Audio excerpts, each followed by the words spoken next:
This is a 5-minute practice to do before a big hike. You're gonna want one block and you're gonna start with it in between your shins.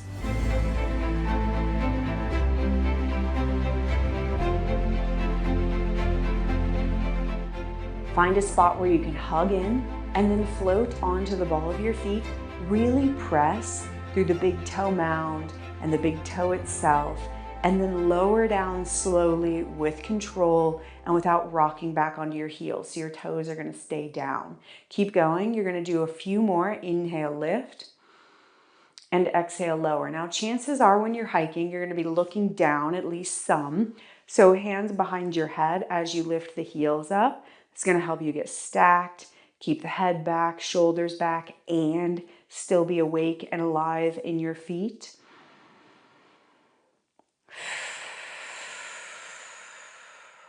One more.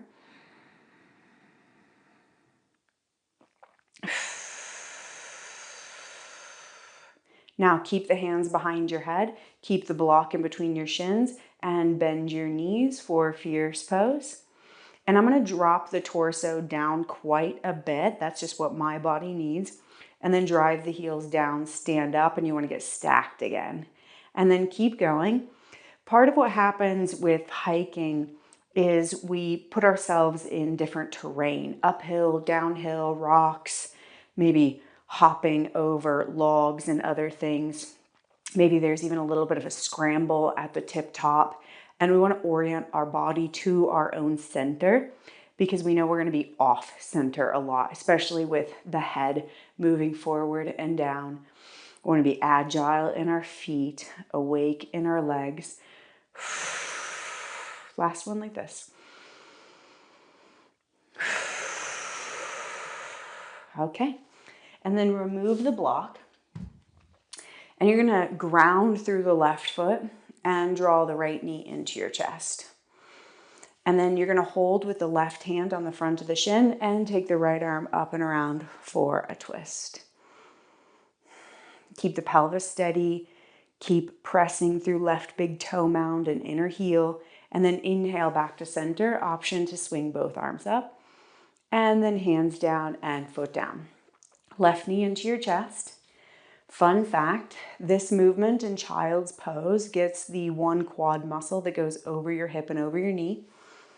Left arm goes up and around. We'll do a quad stretch next to get the other three. And here, try to imagine your hands on the back of your head. So again, you're getting stacked, you're moving the head back. Inhale, back to center, arms up. Exhale, hands down, foot down.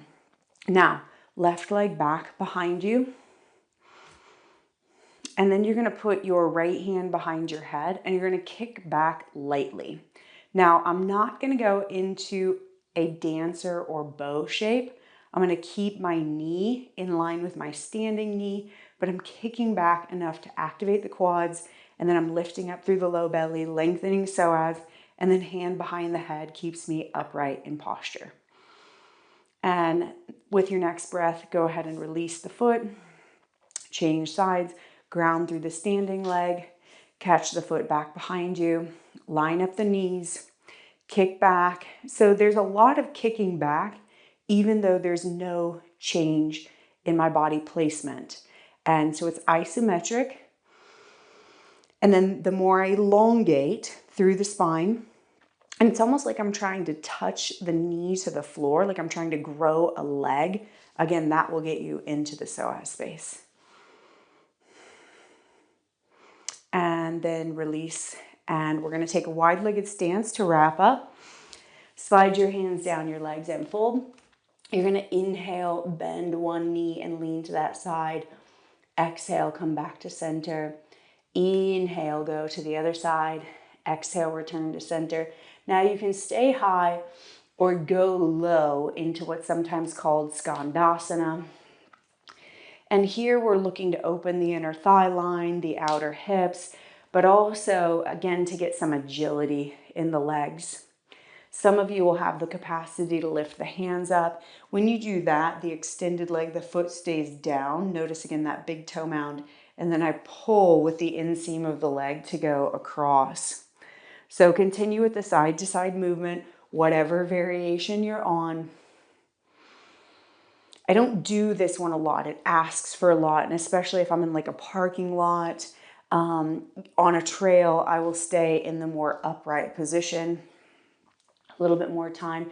You can even do kind of like a shimmy with the hips up, and then forward fold, turn your feet in, let your head hang. Hands on feet can be nice here.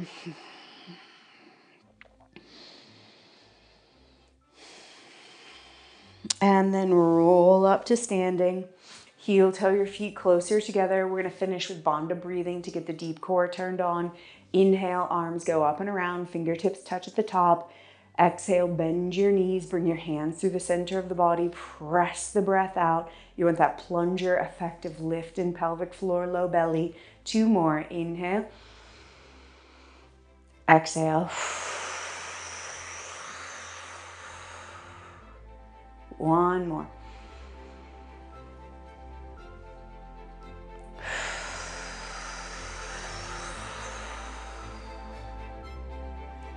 And then inhale, arms go up and around. Exhale, float one hand to the chest, one hand to the heart, and take a moment to appreciate your strong, capable body. Enjoy your hike. Thanks for practicing.